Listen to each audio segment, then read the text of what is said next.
Bonjour à tous et bienvenue pour cette vidéo consacrée aux visions 2D et 3D de la partie raisonnement-argumentation du Taj-Maj. Certains énoncés au Taj-Maj font référence à des figures en 3 dimensions et vous demandent de trouver la composition de ces figures.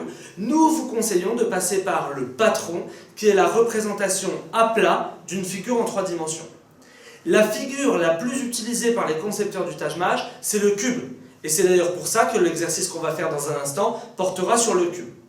Avant de passer à l'exercice à proprement parler, comprenons quelque chose sur le cube. Je vais dessiner un cube en vision 3D. Comme ceci. Observez bien quelque chose. Ici, on a la face qui est en face de nous. Cette face, si vous la voyez, vous ne voyez pas la face de derrière. Si vous voyez la face de droite, vous ne voyez pas la face de gauche. Et enfin, si vous voyez la face du haut, vous ne voyez pas la face du bas. Autrement dit, sur un cube, au maximum, je vois toujours 3 faces en même temps.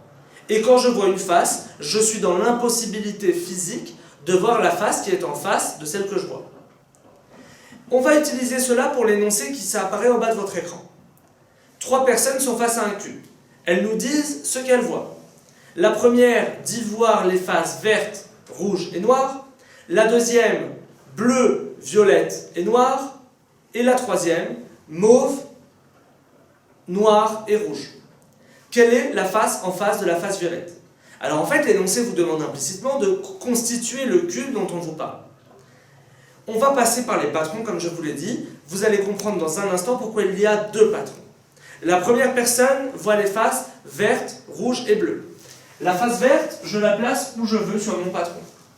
La seule chose à comprendre, c'est que si je vois cette face, je ne peux pas voir la face en face, c'est-à-dire celle-là.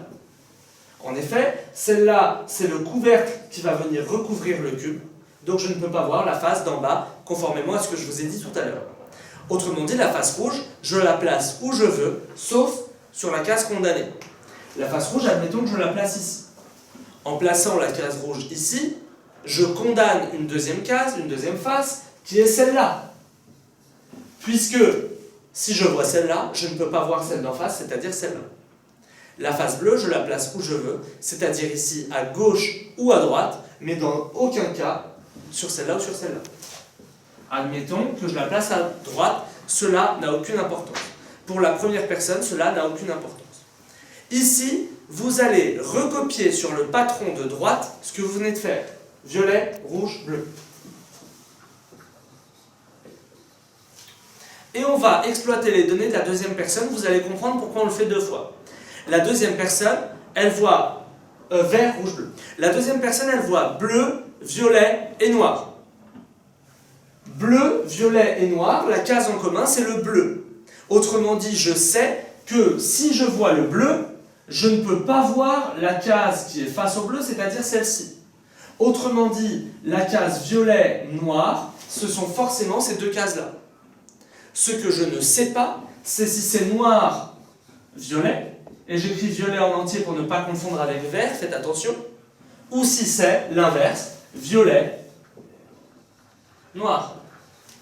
Donc je répète, voilà pourquoi on a fait 2 patrons, pour prendre les 2 hypothèses en compte, soit c'est noir-violet, soit c'est violet-noir. En aucun cas, cette case ne peut être occupée, car sinon elle ne pourrait pas voir le bleu et l'autre en même temps. Dernière et troisième personne, c'est celle qui va nous permettre de trancher entre les 2 patrons. Elle voit la face mauve, donc je sais nécessairement que la face mauve c'est celle-là, puisque c'est la seule restante. Et maintenant, on va se demander quel est le vrai patron sur les 2. Est-ce que je peux voir mauve, noir et rouge sur celui-là? Mauve, noir, rouge. Noir et rouge sont en face. Est-ce que je peux les voir ensemble? En aucun cas. Autrement dit, ce patron est un faux patron. Le bon patron, c'est celui de droite. Je vérifie, mauve, noir et rouge, aucune impossibilité. Autrement dit, j'ai reconstitué ici le vrai cube. D'où l'intérêt d'avoir fait 2 patrons, sinon j'aurais risqué de me tromper. Je réponds à la question, quelle face est en face de la face violette? La face violette, elle est là. La face en face, c'est celle-là. C'est la face rouge. Réponse D. J'espère que cette vidéo sur les patrons et sur les visions 3D et 2D vous aura été utile. En attendant, je vous invite à regarder nos autres vidéos et je vous dis bon courage dans vos révisions.